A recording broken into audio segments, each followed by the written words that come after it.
Halo semuanya, selamat siang. Kenalkan, nama saya Wisam Perdana Jawami, NPM 233-2206 dari kelas IF22DX. Oke, di sini saya akan menjelaskan 8 pertanyaan untuk UAS troubleshooting. Langsung aja. Yang pertama, apa yang dimaksud dengan sistem komputer? Di sini saya menjelaskan bahwa sistem komputer adalah kombinasi dari komponen fisik dan perangkat lunak yang bekerja bersama-sama untuk menjalankan tugas-tugas komputer. Sistem komputer terdiri dari beberapa bagian utama termasuk perangkat keras, hardware, perangkat lunak, itu software, jaringan, dan pengguna. Komponen-komponen ini bekerja bersama-sama untuk memproses penyimpanan, mengambil, dan mentransfer informasi. Oke, kita lanjut ke soal nomor 2. Jelaskan secara singkat tentang sejarah komputer. Oke, komputer pada awalnya itu pada abad yang ke-17 sampai dengan 19 itu pada tahun 1642 Blaise menciptakan Dessalines, kalkulator mekanik pertama untuk penggunaan dan pengulangan. Untuk di tahun 1837 Carl Babbage merancang analitikan engine komputer mekanik pertama yang memiliki konsep dasar model pun tidak pernah selesai dibuat. Yang kedua itu pada generasi pertama 1940 sampai dengan 1956 komputer tabung vakum, yaitu ia menggunakan tabung vakum sebagai komponen utama. Ukurannya sangat besar, membutuhkan banyak listrik dan menghasilkan panas. Contohnya yaitu ENIAC 1946, komputer elektronik pertama untuk jumlah umum. Kemudian pada generasi kedua pada tahun 1956 sampai 1963 komputer transistor. Ia menggunakan transistor menggantikan tabung vakum sehingga komputer menjadi lebih kecil dan efisien. Contohnya IBM 7090. Lalu pada generasi ketiga itu 1964 sampai 1977 komputer sirkuit terpadu IC menggunakan integrated circuit yang mengintegrasikan banyak transistor dalam satu chip. Komputer menjadi lebih kecil, lebih murah, dan lebih andal. Contohnya IBM System per 360. Pada generasi keempat, sebetulnya 7 sampai sekarang, komputer mikroprosesor. Nah, ia menggunakan mikroprosesor yang mengintegrasikan seluruh CPU dalam satu chip. Komputer pribadi atau mulai perkembangan pesat dengan komputer Apple atau IBM PC. Kemudian generasi kelima pada peradaban dan sekarang komputer AI.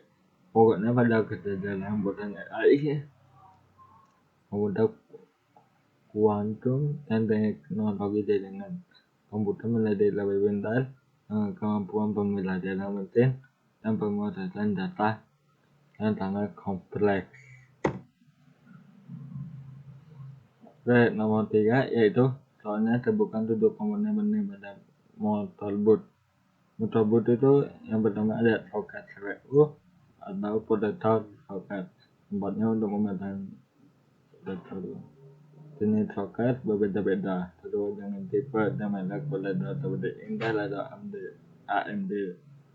Terus yang kedua itu ada slot RAM atau disebut dengan memori slot untuk memasang modul random access memory. Biasanya ada 2 hingga 4 slot tergantung dengan tersebut. Ketika adanya detail komponen yang mengatur komputer adalah prosesor, RAM, dan perangkat lainnya. Seperti lain terdiri dari NOR, VBAC untuk CPU di memori, dan SOFTBAC untuk perangkat I0. Meskipun terkadang dalam digabungkan dalam satu chip. Yang keempat ialah ada short expansion slot, tempat untuk memasang kartu tambahan seperti PCIe atau Flash Highlight komponen interconnect flash untuk kartu grafik atau kartu jaringan. PCI untuk perangkat tambahan lainnya. Kelima adalah port SATA atau M2, port SATA untuk menghubungkan hard drive atau SSD. Sedangkan slot M2 hot slot untuk SSD, NVMe atau kartu ekspansi kecil. Keenam ada BIOS atau VHC chip yang menyimpan awal dasar untuk mengoperasikan perangkat keras dan bootting sistem. Kedua ada koneksi daya atau power connector, menghubungkan motherboard ke power supply untuk menyuplai daya ke semua komponen, termasuk konektor utama 24 pin dan konektor tambahan untuk CPU itu 4 pin atau 8 pin.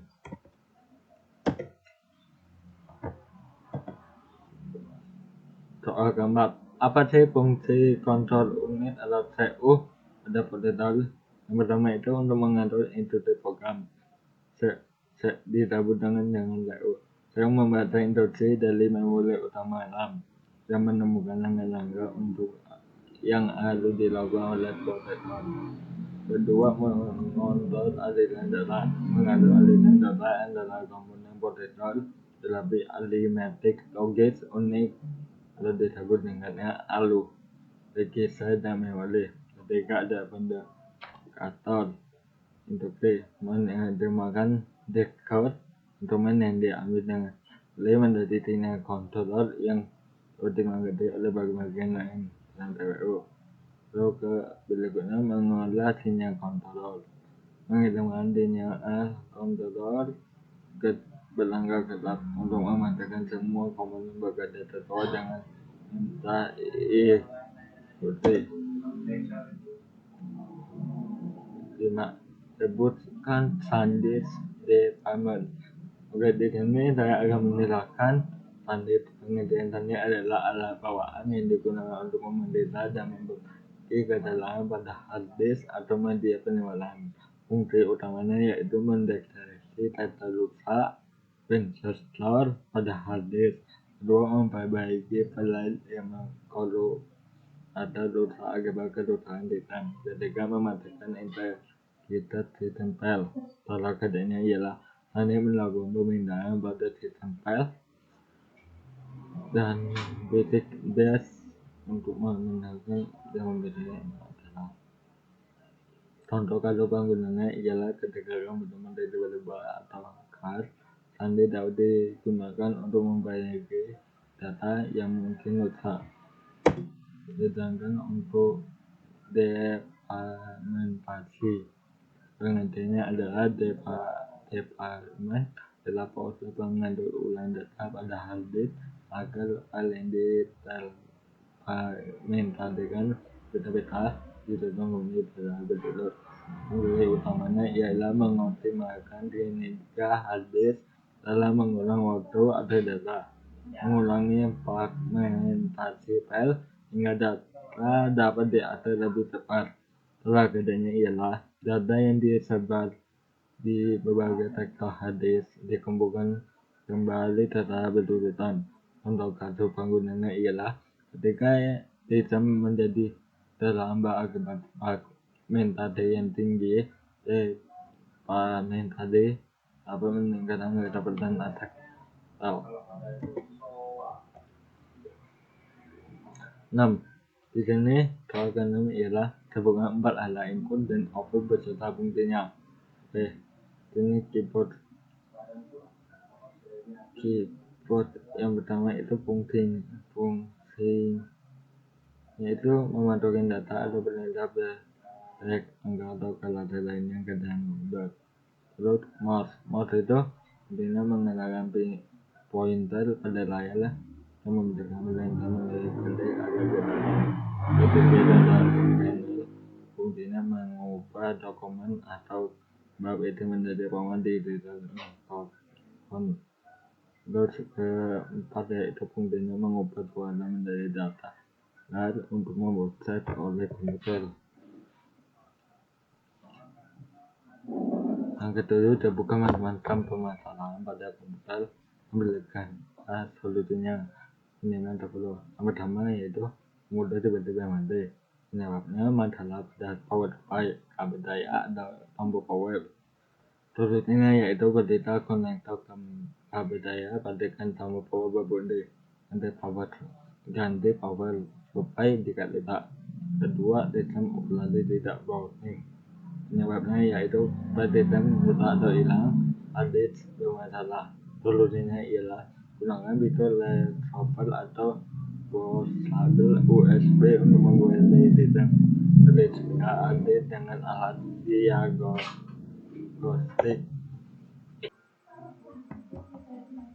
3. Penyebab komputer lambat, yaitu penyebabnya yaitu masalah komputer membutuhkan waktu lama untuk memproses perintah. Solusinya ialah pertama mengalihkan sementara dan data, tingkatkan kapasitas RAM atau ganti ke SSD, menonaktifkan program satu yang tidak perlu, jalankan program antivirus untuk memastikan tidak ada malware. Keempat yaitu below event update atau disebut dengan BSOD. Penyebabnya ialah masalah layar biru muncul dengan petang kesalahan. Solusinya ialah tata kode kesalahan untuk dianalisis melalui delay pelanggar berat tidak sesuai seperti RAM atau hard disk menggunakan diagnostic tool.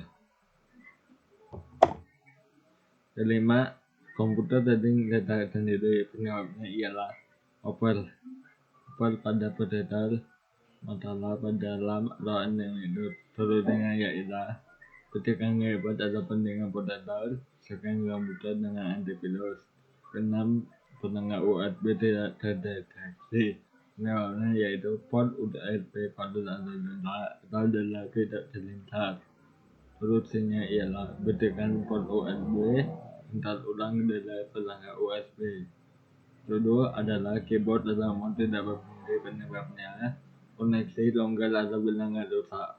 Solusinya yaitu coba di port lain atau ganti keyboard atau mouse jika perlu. Lapang komputer terkena virus atau malware. Penyebabnya ialah mengunduh file dari sumber tidak terpercaya.